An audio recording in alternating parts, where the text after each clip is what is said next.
One of the articles that Riddick was just talking about was how Manhattan rents are just nosediving here. And I want to get your perspective on the real estate market and what your recovery outlook is. What's the lead time? Well, I can't say that I have the greatest insight into the real estate business, but I could talk from my own perspective, which is I know that that we and many other financial firms within the New York market are going to be contemplating far less space and far more remote working on a go-forward basis post-COVID. Let's switch and talk a little bit about stimulus. How important is a stimulus package out of Congress right now? Does it matter how big it is? It does. Well, we certainly need one, and it's clear that the first stimulus package is wearing off, and unfortunately, I think politics are coming into play here. But it is clear that stimulus is important, and as we know, there's the harder hit industries that clearly need it. And I think if you don't see it in the relative near term, I think you're going to see a slowdown in the recovery, which would be a negative for sure. If we do get stimulus, how long do you think the juice lasts, so to speak? That's hard to say. So it also is a function of when do we think the world comes back to quote unquote normal. And that means when do we get back to business as usual, such that the stimulus is not as important as it once was. I mean, who knows the answer to that? But let's just make an assumption that we have a year to go before potentially, and again, I'm not a medical expert, but a vaccine or some type of therapy, puts people back to work in a significant way, puts businesses back to work in a significant way, in which case you just have to bridge to that point. And hopefully this does bridge to that point. The other big event that we're also waiting for is obviously the U.S. election, 13 days away now. Marc, what is your assessment of the lie of the land in terms of the impact that either candidate will have? So as I think about the economy, I think more about the M&A business, which is obviously what I'm focused on. But I think it's not significant. I think it's the economy, and the economy will drive M&A. I think the economy will be a function of, the puts and takes. So a higher tax policy under the Democrats, it has a negative, but maybe the higher infrastructure spending could be a positive. So I think the feeling is, and it certainly seems like the market is looking at it this way, that there's going to be little, if no, net effect from either candidate. Now, I will say that we are seeing sellers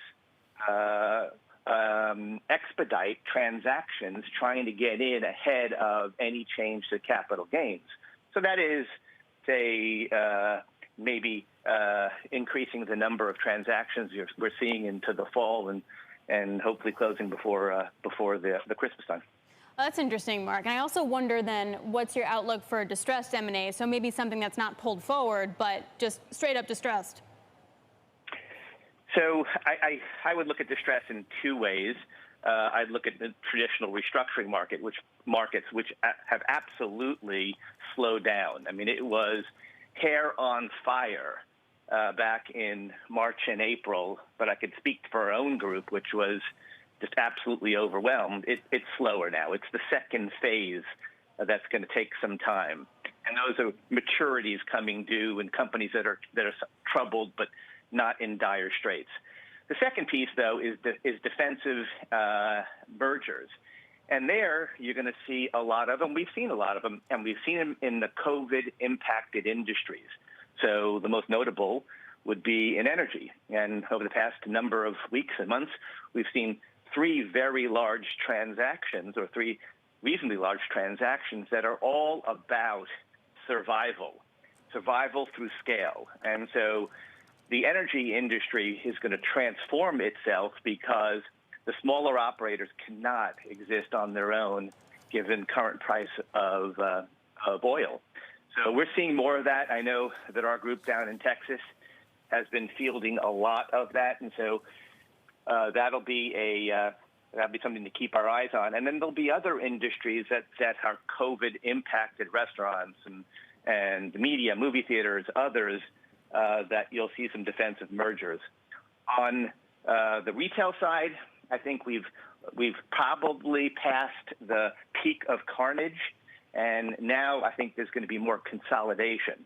Because one thing we've seen is the large companies have done quite well. I mean, Walmart has done a great job, and Target's done a great job. So we're going to see more of that. We'll see it on the branded side. We'll see it on the non-vertical side, and I think that'll be an active theme. Marc, in a moment, Alix is going to be teasing our conversation with Scott Sheffield's Pioneer. I just want to stay in the energy patch. You mentioned it. Do you think the big deals have been done in the Permian, or do you think there are more still to come? Are there roll-ups that are possible? Oh, yeah. They're happening. And they're happening across basins. And it's not just about buying prized property in the Permian. It's about companies, frankly, needing economies of scale, needing to leverage savings and synergies to survive. It is a function of having such low commodity prices that you just have to have significant size to be able to afford a basic infrastructure and to weather this storm. And by the way, it's not clear that this is just a moment in time, in which case, we're seeing $80 a barrel oil. We don't think so. So this is transformative. So I think the first step in the process is consolidation, so you survive.